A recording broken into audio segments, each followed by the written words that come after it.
Alors, on reprend après la pause. J'espère que vous avez pu vous reposer convenablement, même si c'est toujours un peu la course, hein. On n'a pas beaucoup de temps. Et j'espère arriver à pas vous faire endormir, surtout que le premier cours après la pause, parfois c'est un peu compliqué. Alors, on va parler de célioscopie dans le cadre de l'infertilité peut-être inexpliquée. Et quand on parle d'infertilité inexpliquée, souvent, parfois, ça peut s'emboîter avec l'endométriose superficielle. Je ne vous parlerai pas beaucoup d'endométriose parce que vous aurez un autre cours demain, je crois, dédié à la physiologie, à l'interrogatoire. Puis vous aurez d'autres cours jeudi après-midi vraiment consacrés à toute la prise en charge de l'endométriose. Néanmoins, c'est voilà, c'est un chapitre dans lequel il faut évoquer quelques données sur l'endométriose superficielle. Alors, la celluloscopie, c'est une invention ancienne, globalement française. Ça fait partie des rares fois où les gynécologues inventent quelque chose. Et je crois qu'on peut tous en être fiers.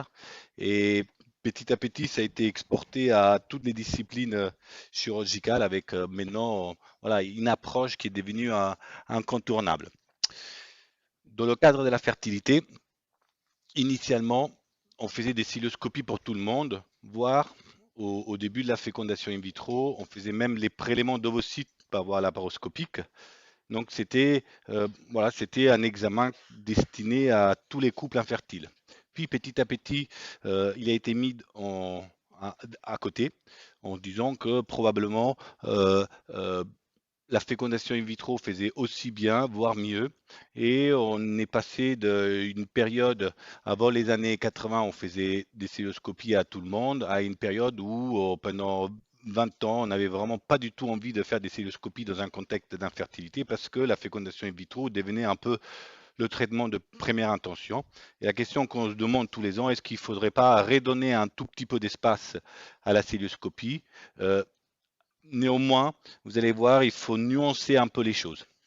Alors pourquoi faut peut-être envisager de donner un peu plus d'espace à la celluloscopie? Parce que malheureusement, on file, même si dans les rapports de l'Agence de biomédecine, tous les ans, on gagne un petit pourcentage en matière de chances de naissance, mais ça reste qu'un petit pourcentage en chances de naissance. Au cours des 10 dernières années, on n'a pas doublé les chances de naissance en fécondation in vitro. Quand vous faites une fécondation in vitro en France, si vous prenez les rapports de l'agence de biomédecine, voilà, vous avez entre 17 et 20% de chances de naissance et ça n'augmente pas, c'est globalement plafonné. Donc cette approche malheureusement est limitée par la qualité intrinsèque de la technique et on ne peut pas faire mieux. Donc, puis c'est une approche qui est également chère. Ça ne veut pas dire que la chirurgie n'est pas chère, mais euh, voilà, c'est les limites de l'assistance médicale à la procréation et le fait que des grossesses sont décrites après chirurgie doivent parfois nous faire repositionner la célioscopie dans le cadre de l'exploration du couple infertile. La question qui se pose, est-ce que c'est une célioscopie dans le cadre de l'exploration, donc à titre diagnostique, ou c'est une célioscopie pour traiter? Et je crois que cette différence peut sembler un peu bancale, mais en réalité, c'est à mon sens le nœud du problème. Et je crois que là où il faut être assez rigoureux, c'est d'essayer éviter à tout prix des célioscopies inutiles. Et alors, inutiles. La première question, c'est si on fait une célioscopie dans un contexte d'infertilité inexpliquée, qu'est-ce qu'on attend de cette célioscopie? Alors, je vais vous montrer quelques petites études. Cette première étude vous montre, c'est les données de fécondation in vitro, enfin, c'est les données des résultats d'une célioscopie chez les femmes qui ont une infertilité inexpliquée. C'est presque 200 femmes qui ont une infertilité inexpliquée. Alors, malheureusement, c'est des études un peu anciennes, mais le message qui est tout en bas, qui est surligné, vous permet de mettre en évidence que dans 40% des cas, on ne retrouve rien. Alors 40% des cas, ça veut dire on a fait des celluloscopies blanches et ça veut dire aussi que dans 60% des cas, on a trouvé quelque chose. Et donc, ça pouvait être intéressant. Et quelles sont ces choses qu'on trouve? Ben, on retrouve des adhérences pelviennes, des pathologies tubaires proximales distales, des l'endométriose. Alors ça, c'est un exemple dans un papier. Autre papier, japonais, plus limité en taille, même message, 50 patientes qui ont une infertilité inexpliquée. Et on retrouve des pathologies tubaires à la cœlioscopie, des adhérences péritubaires et puis une endométriose. Alors, quand on traite ces lésions, globalement, toutes les études sont d'accord.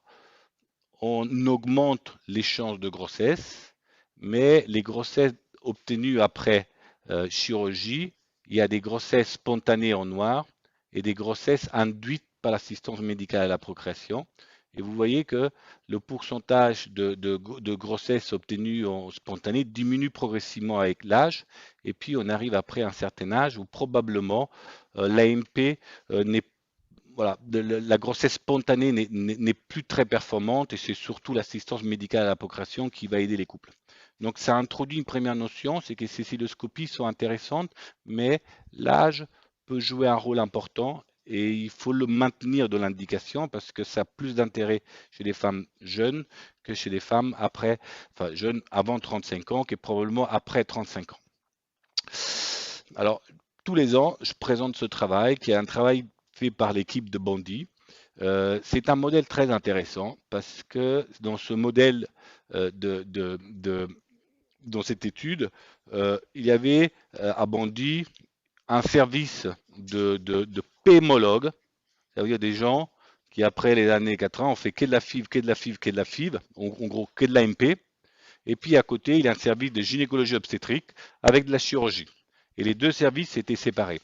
Donc ce qui se passait, c'est que les patientes qui avaient une infertilité inexpliquée étaient traitées en première intention par des inséminations intra-utérines. Alors, je vais vous montrer deux diapositives après sur cette idée des inséminations intra-utérines de la infertilité inexpliquée. Mais Chloé Magnin, qui est partie, elle vous en parlera demain dans les indications des inséminations intra-utérines. Et globalement, on ne pense pas que ce soit une bonne idée de faire des inséminations intra-utérines dans les infertilités inexpliquées. Néanmoins, c'est ce qui est fait dans ce modèle. Après échec des 3 inséminations intra-utérines, la patiente quittait l'unité d'assistance médicale à la procréation et on demandait un avis au chirurgien pour savoir si une cœlioscopie était indiquée. Et après infertilité inexpliquée, à chaque 3 inséminations, on proposait une cœlioscopie systématique. Et donc, ils changeaient de boutique et voyaient un autre médecin. Et quand ils voyaient un autre médecin, le médecin les opérait et il décrit la population des patientes opérées. Et c'est très intéressant de voir qu'il y avait 50% des femmes qui avaient une dysménorrhée, 20% des femmes qui avaient des dyspareunies. Est-ce que une femme qui a des dysménorrhées, c'est vraiment inexpliqué? Il faut se poser la question. Et puis, il y avait 70% des femmes qui avaient une hysterosalpingographie pas normale. Est-ce que c'est vraiment des infertilités inexpliquées? Et ça permet d'introduire le premier concept qui est dans une infertilité inexpliquée. Il faut être sûr qu'il soit vraiment inexpliqué dans le sens que la connaissance médicale n'a pas encore trouvé d'étiologie précise parce que c'est pas que l'étiologie n'existe pas, c'est qu'on n'a pas de moyens pour la dépister. Il y a sûrement un problème, mais qu'on ne sait pas dépister. Et il faut différencier. C'est ça c'est inexpliqué parce qu'on n'a peut-être pas bien cherché. Et il les opère. Et quand il les opère, dans cette série, on retrouve un pourcentage important de patientes qui ont une pathologie, 80% des patientes, et il les opère, et après la chirurgie, même message qu'avant, on augmente les chances de grossesse. Donc c'est voilà, une approche qui est intéressante, parce qu'il répare les trompes, parce qu'il répare l'endométriose. Et alors là, on a un résumé des données de la littérature dans ce travail. Et la conclusion, c'est que quand on fait une cellule dans un contexte d'infertilité inexpliquée, on retrouve toujours les mêmes choses. Vous avez vu 3 études différentes, même message, des pathologies tubaires, des adhérences, de l'endométriose. Et quand on dit ça, c'est pas des petits pourcentages, hein. On retrouve une pathologie dans 40 à 90% des cas. C'est une endométriose stade 1 ou 2 dans 20 à 50% des cas, stade 3 ou 4 dans 3 à 26% des cas. Ce qui veut dire que si vous mettez les deux colonnes ensemble, vous avez jusqu'à 70% d'endométriose dans les infertilités inexpliquées. Ça va parfaitement avec les 50% des femmes qui avaient des dysménorrhées dans l'interrogatoire. Donc ne banalisons pas l'interrogatoire et on va en reparler demain. Et puis on retrouve des adhérences dans 9 à 40% des cas et des pathologies tubaires dans 27% des cas. Donc voilà, c'est toujours pareil, endométriose, pathologie tubaire et adhérence. Euh, Ça, je passe parce que Chloé vous en reparlera. C'est juste un gros essai randomisé publié dans l'Ancet il y a quelques années qui comparait l'expectative aux inséminations intra-utérines chez les femmes qui ont une infertilité inexpliquée et il ne trouvait pas de différence significative ni à 6 mois, ni dans l'extension de l'étude à presque 4 ans, avec globalement les mêmes chances d'avoir un bébé en expectative ou en insémination, ce qui ne plaide pas pour les inséminations dans un contexte d'infertilité inexpliquée. Et si on reprend les étiologies qu'on retrouve le plus souvent dans un contexte d'infertilité inexpliquée, ça ne nous étonne pas tant que ça. Parce que les pathologies tubaires, ce n'est pas faire une insémination qui va résoudre le problème. L'endométriose, s'il y a une inflammation de le pelvis due à l'endométriose, ce n'est pas l'insémination qui va résoudre le problème. Donc tout est parfaitement cohérent en fait, il n'y a aucune surprise. Alors ça c'est, je passe rapidement. C'est une étude réalisée en Égypte, randomisée. La méthodologie est toujours discutable et parfois même l'approche randomisée peut être discutable. Néanmoins, c'est une étude dans laquelle il y a 500 patientes infertiles qui ont été randomisées en deux groupes. Un groupe, on fait de la cellio première et puis on fait des stimulations. Un deuxième groupe, on fait des stimulations d'emblée. Et si ça ne marche pas, celles qui ne sont pas enceintes, on fait une célioscopie. Et alors, deux infos. La première, si on fait des célioscopies à tout le monde en première intention, on a un peu plus de pelvis normaux, ce qui est normal. Quand on fait des célioscopies après échec d'un premier traitement, on sélectionne des patients plutôt en difficulté. Donc, ça veut dire que oui, peut-être il faut le garder en tête, cette approche, mais pas forcément en première intention. Par contre, les chances cumulées de la première approche et deuxième approche en matière de chances de grossesse sont globalement équivalentes. Donc, il n'y a pas bénéfice d'une approche par rapport à l'autre, mais il y a plus de morbidité si on opère 100% des patientes que 50% de celles chez qui ça ne marche pas. Donc, je crois que sur cette histoire de est-ce qu'il faut faire une célioscopie pour explorer, faire un diagnostic, je crois que c'est une mauvaise idée et qu'il faut faire un maximum d'efforts pour faire une célioscopie thérapeutique. Et le papier de M. Poncelet, de Christophe Poncelet, quand il était à Bondy, il le montre clairement que la grande partie des pathologies peut être diagnostiquée avant la célioscopie. CF, les douleurs pelviennes qui orientent vers une indication d'endométriose et qui demandent un bilan spécialisé. CF, les pathologies tubaires qu'il avait mis en évidence avec des hystérosalpingographies anormales. Ça me permet du coup de vous parler un peu du premier volet, celui des adhérences tubaires, et du coup de vous introduire dans des photos qui sont assez anciennes, l'hystérosalpingographie, qui est un examen qui est aujourd'hui réservé seulement au bilan d'infertilité pour explorer l'état tubaire. Et c'est un examen qui est globalement assez performant dans les études pour mettre en évidence les pathologies tubaires proximales. Globalement, tout le monde sait identifier facilement s'il y a une trompe bouchée ou deux trompes bouchées en proximal. Globalement, tout le monde sait bien voir s'il y a un brassage péritonéal et si les trompes sont bouchées en distal. Là où ça devient beaucoup plus difficile, c'est sur le diagnostic des adhérences péritubères, qui est un peu la difficulté et qui encourage plutôt à bien apprendre cet examen plutôt que à faire ce que certaines équipes proposent, le mettre de côté. Et alors, cette bataille anti-stérosalpingographie, c'est un peu ancien. Et ça commence il y a plus de 10 ans avec une équipe d'Aberdeen qui, dans un un débat dit clairement que probablement l'hysterosalpingographie n'a plus de place dans l'exploration du couple infertile. Et alors, n'a plus de place dans l'exploration du couple infertile et il propose un magnifique diagramme. Et dans ce magnifique diagramme, on voit qu'on fait un interrogatoire, une écho, et s'il y a une anomalie de l'utérus, on fait une cellio avec une hystéroscopie. Si l'interrogatoire retrouve un antécédent de salpingite, on fait une celluloscopie. Et si on a vraiment la chance et qu'on n'a rien eu dans sa vie, on a le droit de faire une sérologie chlamydienne. Et si elle est positive, on va faire une celluloscopie.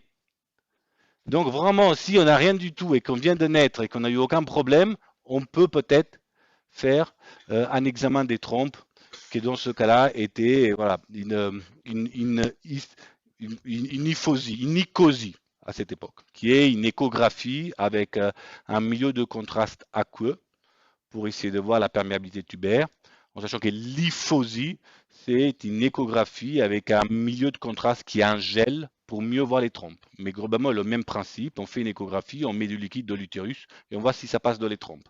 Donc, ils ont éliminé l'hystérosalpingographie, c'est super, ça fait mal, mais du coup, ils la remplacent par un examen qui fait pas mal du tout, qui s'appelle la célioscopie.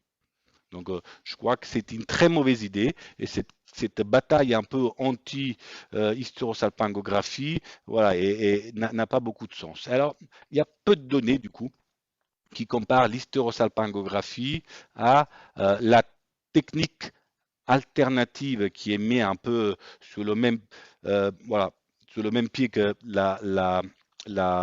l'hystérosalpingographie, qui est cette fameuse hyphosie, qui est une échographie avec un contraste, avec un gel comme milieu de contraste intracavitaire qu'on injecte par le bas et qui passe à travers les trompes pour pouvoir vérifier si les trompes sont perméables.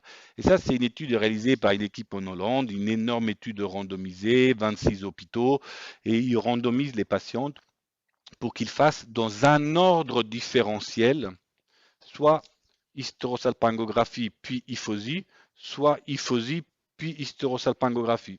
Ils ont tous eu les deux examens. Et alors, c'est. Il veut plus, il veut plus. On va faire comme ça. Et, et ils randomisent quand même plus de 1000 patientes, qui est assez conséquent comme étude. Et il y a des données intéressantes parce qu'il y a des patientes qui ont des résultats concordants. Bon, hystérosalpingographie et hyphosie disent pareil, c'est bouché ou c'est perméable. Par contre, il y a un pourcentage de patientes qui n'ont pas l'examen n'est pas contributif. On n'en parle pas, mais il y a 3 fois plus d'examens non contributifs en échographie qu'en hystérosalpingographie. Donc c'est quand même une première donnée importante. Et puis, là, ça devient intéressant. Il y a 140 patientes pour lesquelles les résultats sont discordants. Ça veut dire hystérosalpingographie dit bouché, hyphosie dit pas bouché. Ou l'inverse. Et dans ces résultats discordants, ils ont fait quelque chose d'assez fin d'un point de vue méthodologique. Ils les ont randomisés une deuxième fois et ils ont décidé l'examen est discordant. On croit qui?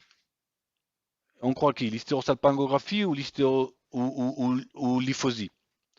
Et du coup, ils les ont randomisés. Toi, je crois l'hyphosie. Toi, je crois l'hystérosalpingographie. Et le message qui en ressort, c'est que quand on croit l'hystérosalpingographie et qu'on décide la conduite à tenir en fonction de l'hystérosalpingographie, bien que pas significatif, le résultat est en faveur de plus de grossesse, de naissance de le groupe hystérosalpingographie, 49% versus 41% de l'hyphosie. Et c'est ce groupe de survie, ça devient assez net comme différence. En rouge, plus de naissances en hystérosalpingographie. En bleu, moins de naissances en hyphosie. Ils disent qu'évidemment, c'est un essai randomisé de non-infériorité. Et il n'est pas. Le calcul de puissance n'a pas été fait sur ça. Parce qu'il n'y a que 50 patients dans chaque bras. Mais si vous les multipliez par 3, l'étude devient significative.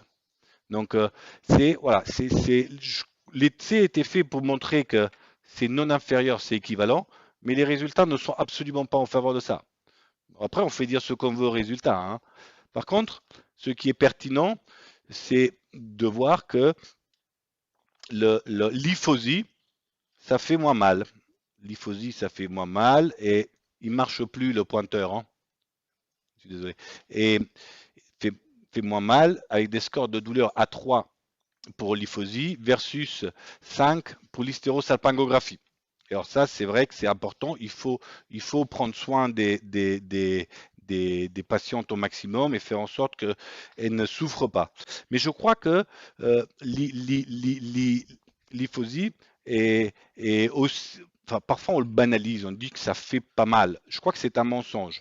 Pourquoi c'est un mensonge? Parce que quand on regarde les études qui s'intéressent à la douleur chez les femmes à qui on fait une hyphosie, comme ce travail, qui est une étude randomisée où il compare les femmes qui ont une hyphosie avec deux approches. Une approche, on met de la lidocaïne intra-utérine avant de l'examen, et une deuxième approche, on met de l'eau de l'utérus avant l'hyphosie. Et la différence est nette. Quand on met de l'eau, on a des scores de douleur en EVA à 6, comme l'hysterosalpingographie. Et quand on met de la lidocaïne, on descend à 3. Donc en fait, c'est pas tant je crois qu'il ne faut pas diaboliser un examen, il faut faire le maximum pour qu'il se passe bien et optimiser le traitement antalgique pour que les femmes ne souffrent pas, au lieu de dire que c'est un examen inutile parce qu'elle fait mal. Elle fait mal parce qu'on ne le fait pas bien. Et on ne s'intéresse pas assez à comment optimiser les symptômes douloureux des femmes. Et ça, c'est un autre essai randomisé qui a été publié il y a 10 ans. Ils ont tout simplement comparé l'hystérosalpingographie en utilisant un milieu de contraste froid que le radiologue sorte du frigo et après injecte, ou un milieu de contraste chaud, à une température corporelle. Et rien que ça, c'est très significatif en matière des douleurs. On passe de 5 à 3. Les mêmes douleurs de l'essai randomisé de Hollandais. On passait de 5 à 3, 5 l'hystérosalpingographie, 3 l'hyphosie. Donc je crois qu'il faut apprendre à faire les choses et être plus judicieux. Le deuxième point pour lequel l'hystérosalpingographie reste un examen important, c'est parce que il y a un gros essai randomisé publié dans le New England il y a quelques années où on randomisait 1000 patientes avec des hystérosalpingographies avec deux approches différentes. Une approche, c'est je fais une hystérosalpingographie et je mets un produit de contraste qui passe dans les trompes à base d'eau, radiopaque à base d'eau. Dans un autre cas, je mets ce qu'on appelle du lipiodol, un produit de contraste radiopaque à base huileux, de l'huile. Et gros essais randomisés publiés dans le New England, les messages, enfin, la différence est très impressionnante parce que au bout de 6 mois de suivi, les femmes qui ont une hystérosalpingographie avec un produit de contraste huileux ont 10% en plus de chances d'avoir un bébé. C'est-à-dire, elles passent de 28% de naissance quand on met un produit avec de l'eau à 40% quasiment quand on met de l'huile. Donc en fait, au lieu de diaboliser et de détruire quelque chose qui peut fonctionner, il faut faire le maximum pour le rendre le plus efficace possible parce qu'il y a des données ultra robustes qui montrent que cette approche peut augmenter les chances de naissance vivante en dehors de tout traitement d'AMP et puis peut également voilà, être maîtrisé d'un point de vue de la symptomatologie douloureuse. Et vous me direz, oui, mais si on avait fait une une hyphosie, une une écho avec le gel qui va dans les trompes, si on avait fait ça, probablement l'effet serait pareil, sauf qu'il n'y a pas de données à l'heure actuelle. Et la seule étude qu'on retrouve dans la littérature, c'est une étude ancienne, mais randomisée, de laquelle on a comparé l'échographie avec ce milieu de contraste aqueux, qui est donc pas hyphosie, icosie, à pas de milieu de contraste intra-utérin, échographie sans contraste intra-utérin, et dans l'icosie réalisée bon, c'est ancien, hein. Alors après, on peut se dire c'est des lycosies, c'est pas l'hyphosie, et que peut-être le gel est plus efficace pour augmenter les chances de naissance, mais dans cet examen, il n'y a pas de différence qu'on mette liquide de l'utérus pour aller dans les trompes ou qu'on n'en mette pas. Donc voilà, il y a quelques données qui permettent globalement de conseiller dans le cadre de l'exploration de l'infertilité de continuer à faire l'hystérosalpingographie parce que ça reste un examen important, surtout dans un contexte d'infertilité inexpliquée, parce qu'elle vous permet de mettre en évidence entre 20 et 50% de pathologies tubaires qui peuvent être une indication chirurgicale. C'est ça le message, hein. Et alors, du coup, je vous partage quelques diapositives de, d'hystérosalpingographie. On voit la radio du pelvis, on voit l'utérus qui est parfaitement bien opacifié, on voit une trompe avec un brassage péritonal d'un côté et une trompe de l'autre côté.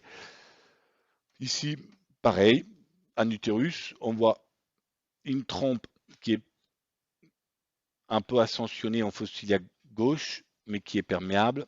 Pareil du côté droit, avec un brassage péritonéal qui passe par là, et vous voyez une lacune intracavitaire qui est probablement une synéchie. C'est l'hystérosalpingographie n'est pas utilisée pour voir l'utérus, on est d'accord, hein. On en reparlera, mais l'hystérosalpingographie est utilisée pour voir quelle est trompe. Ça peut vous donner quelques petits arguments sur une pathologie utérine, mais ce n'est pas utilisé pour voir les problèmes utérins. Il ne doit pas l'utiliser. Après, permet clairement de voir les trompes quand elles sont bouchées. On retrouve ici une trompe droite qui est perméable avec un faible passage péritonéal que vous pouvez voir ici. Et ici, une trompe gauche qui n'est pas perméable et qui est arrondie au bout.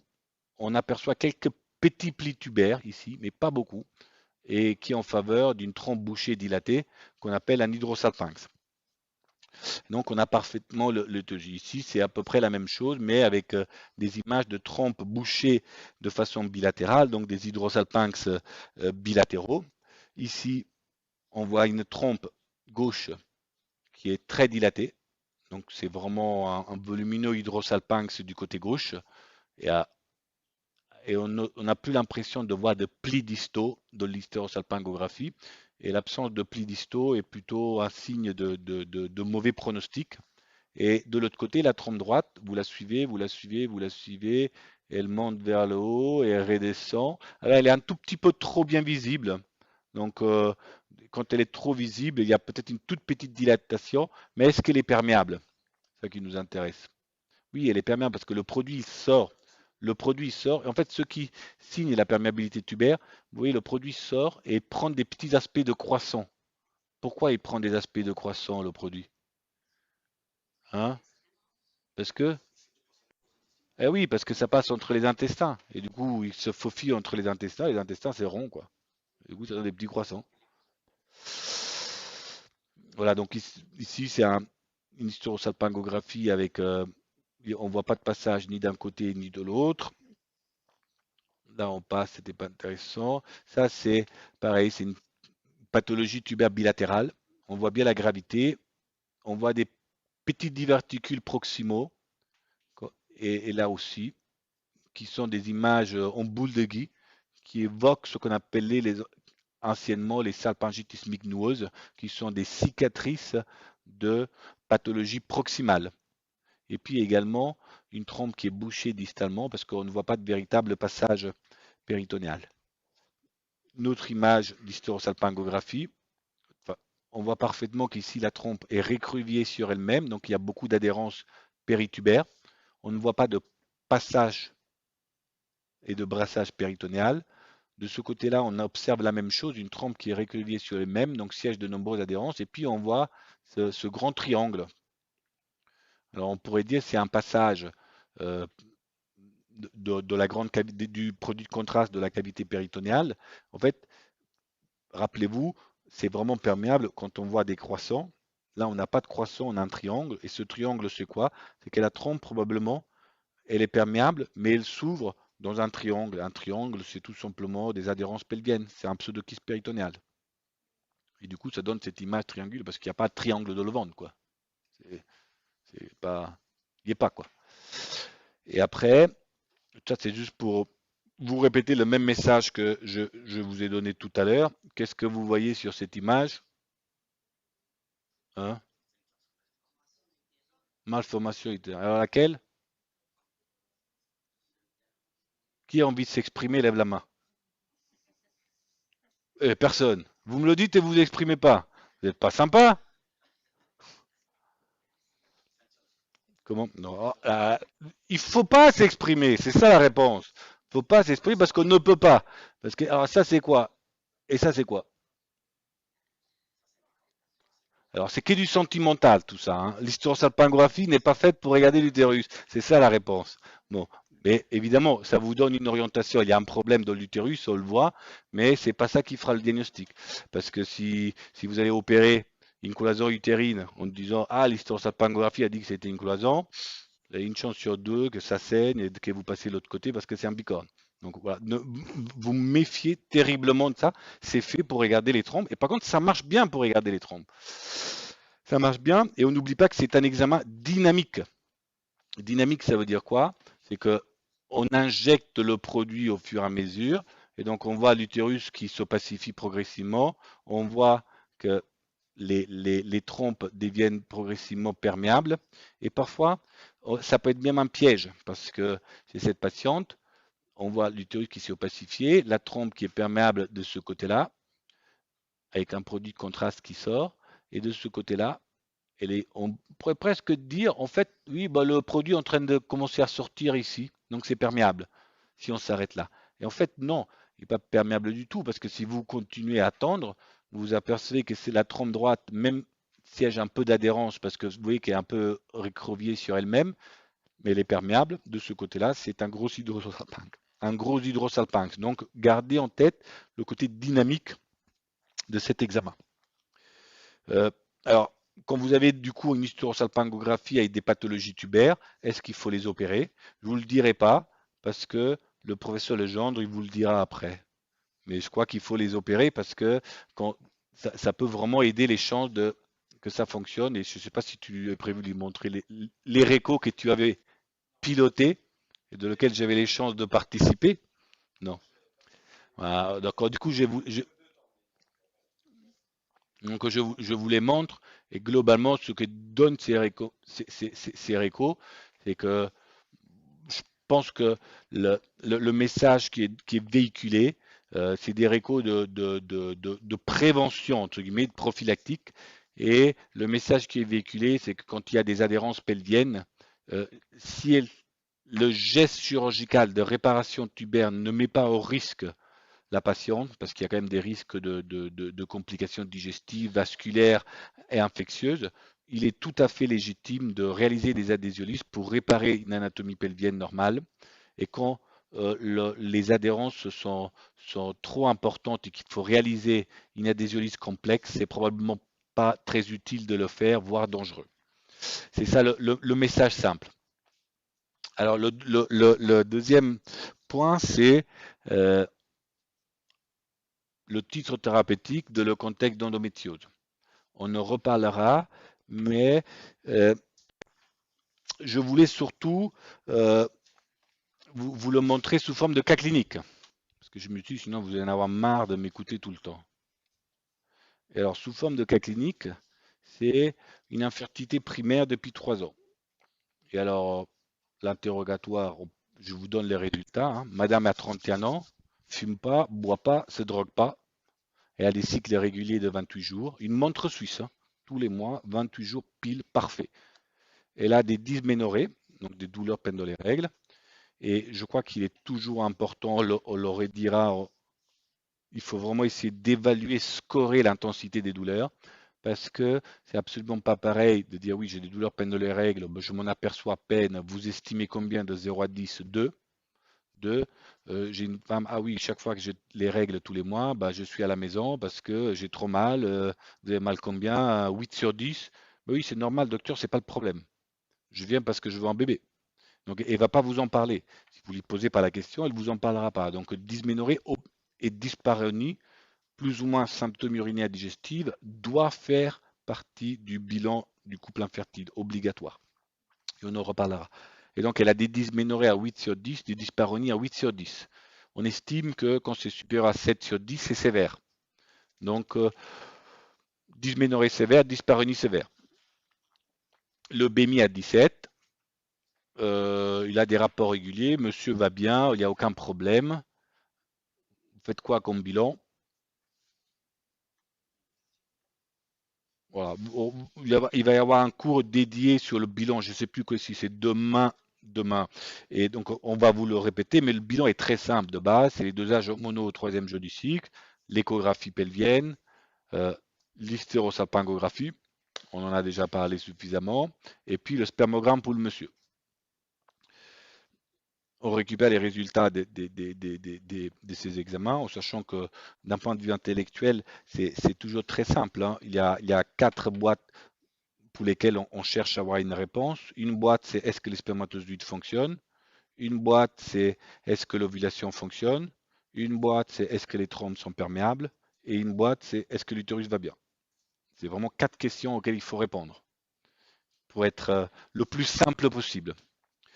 Et quand on regarde les dosages hormonaux, estradiol 52, FSH à 6, LH à 6, AMH à 3,3, un compte folliculaire à 14, l'hystérosalpingographie est normale. On lui avait fait, quelqu'un lui a fait un test du nerf, mais on vous le redira demain, ça sert à rien. Et puis le monsieur, il a plein de spermatozoïdes, ça bouge dans tous les sens. On vous reparlera du spermogramme et on sélectionne 23 millions de spermatozoïdes, en sachant que globalement, quand on sélectionne plus d'1 million de spermatozoïdes, c'est tout à fait compatible avec une conception spontanée.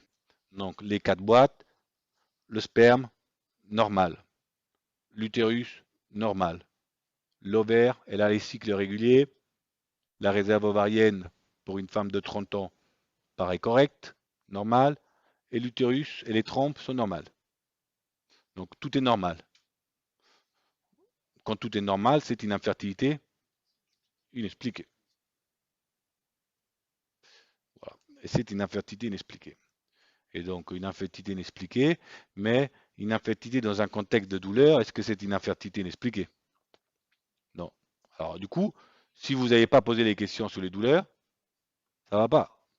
Parce que avant de dire que c'est une infertilité inexpliquée, on se rappelle de tous les gens qui ont opéré avant nous, les patients, et qui nous disent, grâce à leur intervention chirurgicale et leurs études publiées, que quand on a une infertilité inexpliquée, on a 2 choses. Une endométriose ou des pathologies tubaires. Donc, avant de dire, madame, je ne sais pas pourquoi vous n'êtes pas enceinte, probablement inexpliqué, on ressort l'hystérosalpingographie, on la regarde dans tous les sens, et puis on repose les questions sur les douleurs, si on avait oublié de le faire. Mais comme on n'oublie pas de le faire, je sais que vous l'avez fait en avant, et vous aurez la bonne réponse. Et donc, une infertilité expliquée dans un contexte de douleur, je crois que, qu'est-ce que vous allez faire? Est-ce que vous allez faire d'autres examens? Et si oui, qu'est-ce que vous feriez comme examen? Et alors, c'est bravo, très fort. Alors ça, c'est la conclusion du cours qu'on va faire demain. Et donc, vous êtes tellement fort que vous l'avez déjà en tête. Et le cours de demain, ça sert justement à dire ça, c'est que quand on suspecte une endométriose, en fait, il faut euh, faire un bilan d'imagerie dans un milieu spécialisé pour pouvoir préciser l'étendue des lésions. Et on va reparler du bilan qu'on fait demain. Et il y a différents types d'endométriose, mais le bilan d'imagerie que vous allez faire revient normal. Et il revient normal parce que malheureusement, à l'heure actuelle, on n'a pas d'examen d'imagerie très performant pour voir s'il y a une endométriose superficielle ou pas. Parfois, on a des petits éléments indirects qui peuvent être donnés dans le bilan d'imagerie. En échographie, l'échographie peut vous transmettre une information qui est la présence d'adhérence périovarienne. Bon, c'est un petit élément, hein, c'est très fin. Et puis l'IRM, parfois, euh, vous permet de voir s'il y a des petits spots hyper intenses sur le péritoine. Alors, on a un projet actuellement en cours pour une étude prospective pour évaluer la pertinence de l'IRM de le diagnostic de l'endométriose superficielle, parce qu'il n'y a pas beaucoup d'études avec des corrélations entre la chirurgie et l'IRM, voire il n'y en a pas. Mais avant d'avoir les résultats, il faut attendre 2-3 ans. Du coup, là, on est dans un contexte de suspicion clinique d'endométriose euh, superficielle. Vous avez fait un bilan, dans un milieu spécialisé, parce que c'est important de rechercher cette endométriose avec des gens qui connaissent l'endométriose, et vous ne trouvez pas de lésions d'endométriose profonde ni ovarienne. Donc, qu'est-ce que vous faites? Hmm. Ouais, alors, je pense que c'est la meilleure indication qui soit, hein. Il n'y en a pas 40. Et pourquoi? Parce que vous avez une femme qui est douloureuse, qui voit un bébé, qui est jeune, dont tout est normal, qui peut être enceinte naturellement et qui a une forte suspicion d'endométriose superficielle. Donc, est-ce qu'on est est-ce que c'est obligatoire de l'opérer? Rien n'est obligé en assistance médicale à la progression, hein. On n'est pas dans un domaine dans lequel on oblige les gens. On informe de l'option A et l'option B. Et il n'y a pas, voilà, c'est des choses où il y a des conduites à tenir. Et là, c'est un couple jeune qui voit un bébé. Il faut dire, il y a deux options. Une option vous opère. Vous avez une forte suspicion d'endométriose superficielle. Si on en trouve, on la traite. Vous aurez moins mal. Et est-ce que vous aurez plus de chances d'avoir un bébé? On en parlera après, dans les diapositives d'après. Et puis de l'autre option, bah, on ne vous opère pas, on vous aide avec l'assistance médicale à la procréation. Et donc, ce qui avait été fait dans ce cas précis, je voulais vous les montrer, mais c'est compliqué parce que j'arrive pas à me récupérer ma petite souris de mon côté. Alors, elle va où là? Elle est prisonnière.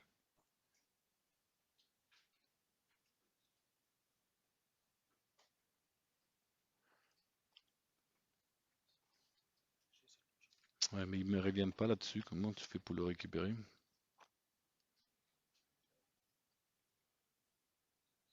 Non, mais la petite flèche, celle-là, pour la faire revenir là. Elle veut pas revenir. Putain, elle venait de là? Oh là là. Ok. Et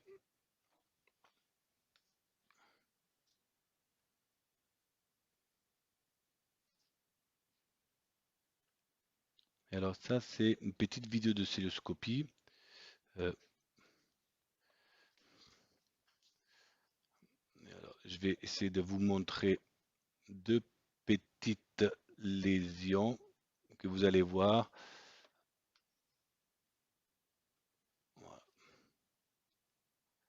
Voilà, il va y avoir une petite lésion au niveau voilà, juste au fond à droite. Est-ce que cette lésion vous paraît compatible, et là devant, dans le péritoine vésicule utérin, qu'est-ce que ça vous évoque? Deux micro-lésions, deux petits spots sur le péritoine. Pas grand-chose, hein? Ouais, je sais. Alors nous, ce qu'on fait en pratique, dans toutes les lésions comme ça, en règle générale, on les, on retire des pastilles de péritoine, ce qui nous permet de vraiment de les analyser en anapathe. Et en analysant ces lésions en anapathe, on arrive à avoir une définition histologique de l'endométriose superficielle. Parce que je crois que ce qui est plus important, c'est d'avoir une preuve que le petit nodule blotté, vous voyez, c'est une vraie lésion d'endométriose. Donc il faut retirer des pastilles plutôt larges. Et quand vous récupérez l'anapathe, ça confirme la présence d'une endométriose superficielle. Et donc la question c'est, est-ce que ces lésions d'endométriose superficielle sont responsables d'infertilité? Ah. Et alors s'il y en avait 4, c'était responsable d'infertilité? Parce qu'on en a vu deux. On a vu une de le péritoine vésico-utérin et une à côté du ligament hydrosacré droit. Et on a vu deux lésions. Est-ce que s'il y avait 4 lésions, ça serait responsable d'infertilité? On ne sait pas, hein. Vous avez raison, on ne sait pas, hein. Mais globalement, je crois qu'il n'y a pas beaucoup d'arguments de la littérature. Nous, on a publié un travail il y a 3 ans où, en ayant cette approche plutôt rigoureuse de exérer systématiquement de toutes les lésions pour avoir une anapathe et pas juste pour dire oui, j'ai vu une lésion, mais je n'ai pas la preuve histologique. Et on a regardé notre expérience avec voilà, une population de plus de 200 endométriose superficielle comparée à des femmes qui n'avaient pas d'endométriose superficielle. Et le message qui ressort, c'est que ces lésions d'endométriose superficielle après des analyses, peu importe, euh, multivariées, sont vraiment associées à l'existence d'une infertilité. Dans notre expérience, c'était surtout l'infertilité primaire, et puis des douleurs. Donc ça veut dire que ces lésions d'endométriose superficielle, c'est certainement biaisé par le fait que c'est une série chirurgicale, mais le fait que ce soit une série chirurgicale, en même temps, nous garantit d'être sûr de la nature endométriose superficielle. Et il y a une association très forte avec les douleurs et l'infertilité. Autre, est-ce que du coup le traitement, la coagulation, le retrait de ces lésions a un bénéfice? Alors là aussi, l'évidence est plutôt modeste, mais euh, tout le monde cite un ancien travail publié dans le New England qui est un essai randomisé où on tirait au sort les femmes au moment de la célioscopie quand on trouvait des endométrioses. Alors, le problème, c'est que c'est des endométrioses qui sont appelées minimes à légère et on ne sait pas à quoi correspond une endométriose minime à légère. Est-ce qu'on est vraiment sûr que c'est des endométrioses superficielles? Et ça, c'est tout le problème des stades ASRM, et on en reparlera demain. Mais dans cet essai, le message est simple et clair. Si on retire les lésions d'endométriose légère, qu'on peut peut-être à tort assimiler à une endométriose superficielle, on augmente les chances d'avoir un bébé. Donc oui, il faut le faire. Et alors elle, après la chirurgie, du coup, qu'est-ce que vous faites? Est-ce que vous dites, vous avez une infertilité inexpliquée dans un contexte de douleur? On l'a opéré parce qu'on avait une suspicion d'endométriose superficielle. Je crois qu'on n'a pas fait trop mal le travail parce qu'on a eu raison. C'était une endométriose superficielle. On a traité l'endométriose superficielle. Et puis à la suite de la chirurgie, est-ce qu'on lui dit, Madame, on a traité vos lésions, on attend un tout petit peu pour voir si vous êtes enceinte naturellement, ou on vous dit, c'est sûrement pas les lésions qui gênent, on va vous faire une FIV. Oui.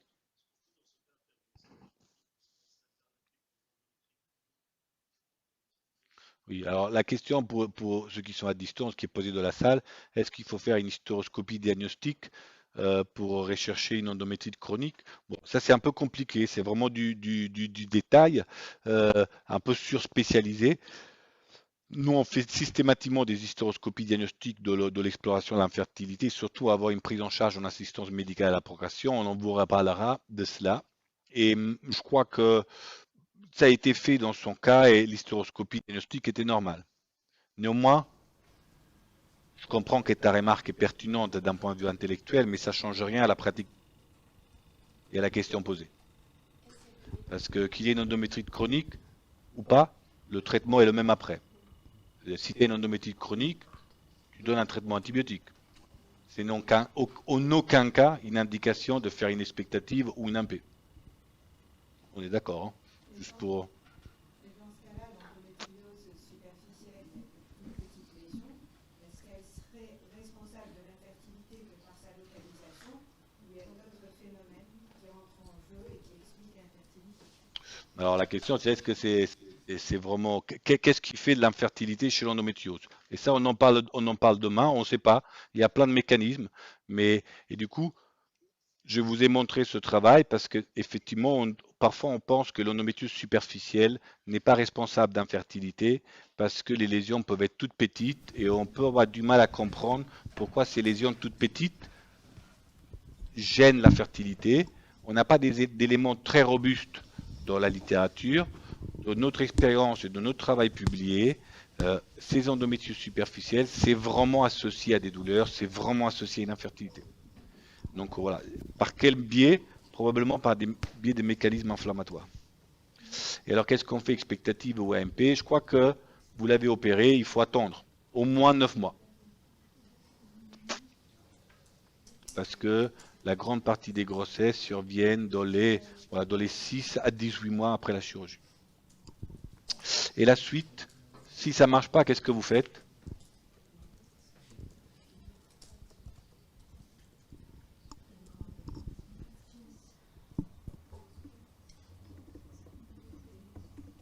Hmm. Ça marche pas. Est-ce que vous lui proposez des inséminations?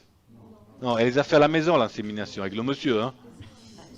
Parce qu'il faut être très prétentieux de la part d'un docteur de dire je vais vous déposer les spermatozoïdes de votre utérus alors que le monsieur le dépose au fond du vagin et être prétentieux de vouloir faire mieux que le monsieur à la maison. Donc ça n'a pas de sens. Voilà. Donc on l'élimine. La stimulation ovarienne, bon, elle a attendu 9 mois, ça n'a pas marché. La question pour que certaines personnes se posent, c'est de faire des stimulations à insémination immédiatement après la chirurgie pour booster le post-opératoire et augmenter les chances de grossesse en post-opératoire immédiat. L'évidence est faible, il y en a qui le font, c'est pas une erreur d'un point de vue recommandation. Nous, on pense qu'après l'opération, elle a le droit voilà, d'attendre tranquillement les 9 mois. Et si ça marche pas, il faut faire la FIV. FIV ou ICSI en fonction des paramètres spermatiques. Et après, je ne vous montre pas les feuilles de stimulation parce que ça reviendra après, c'est un peu trop tôt. Et on a eu des embryons, on a transféré, il a eu une fausse couche. Et voilà. Et après, est-ce qu'il faut la réopérer après une fausse couche ou il faut refaire une FIV? On refait une FIV et voilà, bravo, c'est fini. Donc je suis à votre disposition pour les questions.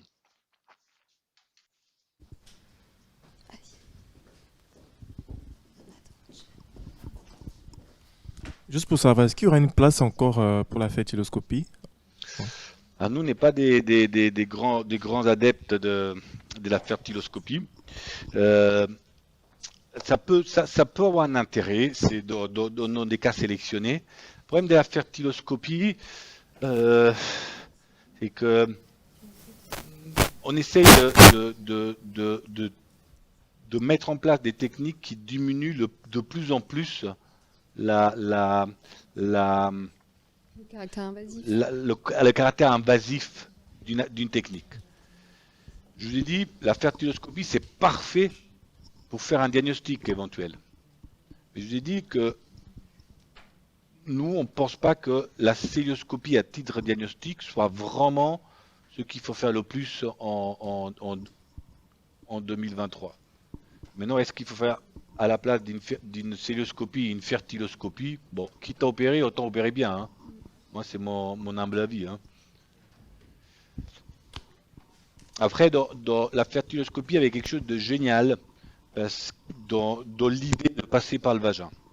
Et en fait, dans l'évolution de la chirurgie gynécologique, surtout l'approche mini-invasive, voilà, on essaye globalement de diminuer au maximum la taille des cicatrices abdominales. On est passé par des célioscopies classiques avec des trocars de 10 mm en transombilical. Puis, il y a une grande période à la mode des trocars, des single ports, les LES des anglo-saxonnes, où on met un seul grand trocar transombilical à travers lequel on fait passer tous les instruments. Après, on s'est aperçu que ça faisait plus d'hernie. Donc maintenant, à part le robot, c'est moins utilisé parce que plus de risques d'hernie et puis d'un point de vue ergonomique, c'est moins pratique. On a voulu continuer à minimiser pour diminuer les cicatrices. Et donc, on est passé aux mini-célioscopies, avec au lieu de mettre un trocar de 10 mm en transombilical, on met juste 5 mm. Au lieu de mettre 5 mm dans le pelvis, on met 3 mm. Puis il y a des gens qui ont développé la célioscopie transcutanée, sans mettre de trocar, juste en faisant passer des pinces comme des aiguilles à travers la peau.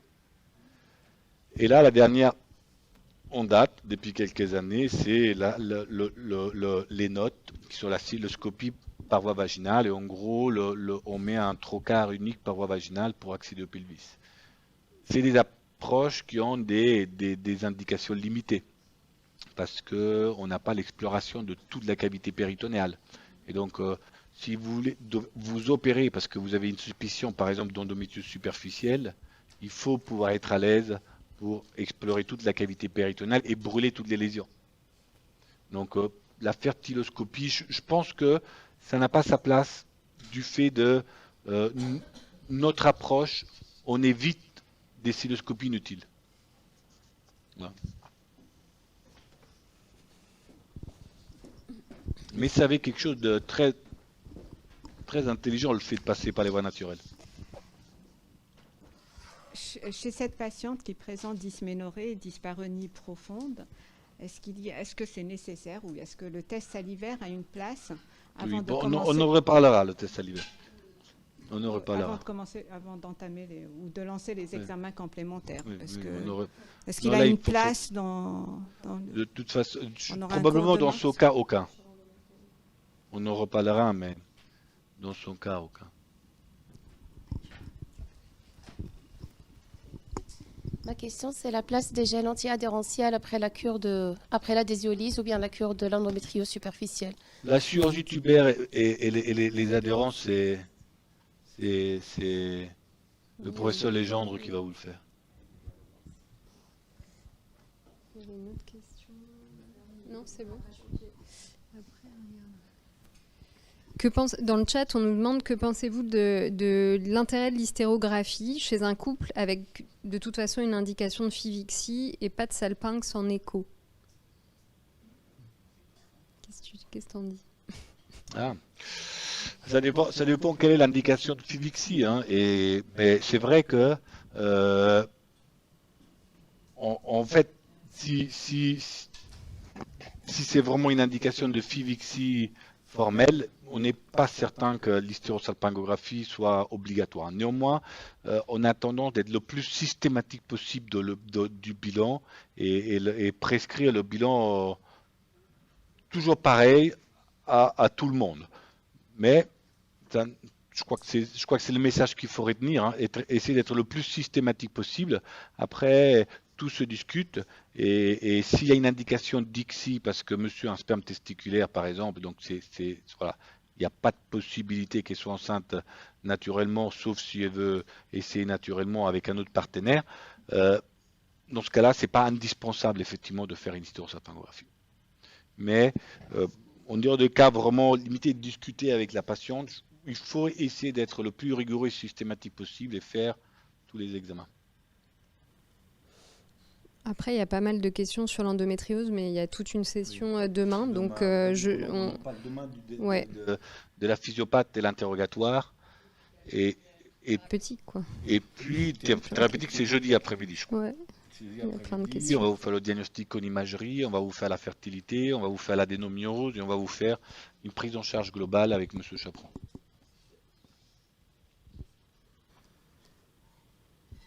Et puis l'augmentation de taux de grossesse après une hystérosalpingographie. Une autre question, c'est comment on explique l'augmentation des taux de grossesse après une hystérosalpingographie.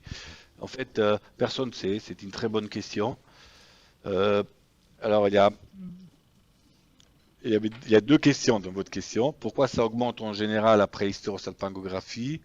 Et puis, pourquoi ça augmente encore plus après de laisser randomiser, après hystérosalpingographie avec le milieu de contraste huileux, le lipiodol?